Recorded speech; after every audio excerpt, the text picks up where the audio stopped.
नुमित खुदिंगी aloe vera gel सिजनगे हाइरबदी दुकानदगी लैबा aloe vera gel सिजनबना फै अदुगा तोइना सिजनरोइदबा ओइरगना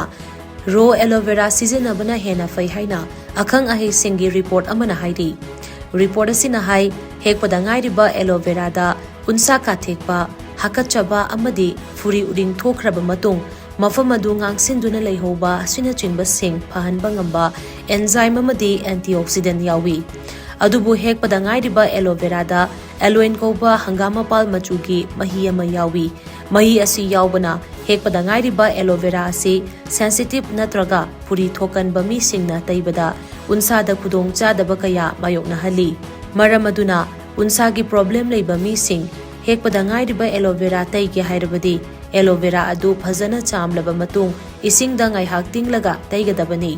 नाकल अमरोमदा दुकानदगी लैबा aloe vera gel asi matam sangna thamba yabagi mathakta alcohol free amadi dermatologically tested oiba niacinamide hyaluronic acid amadi glycerin yawi maramaduna दुकानदगी लैबा aloe vera gel सिजिनबना उनसादा hakachaba nungaitaba amata thokande maramaduna normal skin gi oina hekpada ngairiba aloe vera taibana kanaba hena phangi aduga unsagi khudong sadaba leiba mi singi oinadi dukandagi leiba aloe vera gel सिजिनबना उनसादा kanaba hena pi haina report asina hairi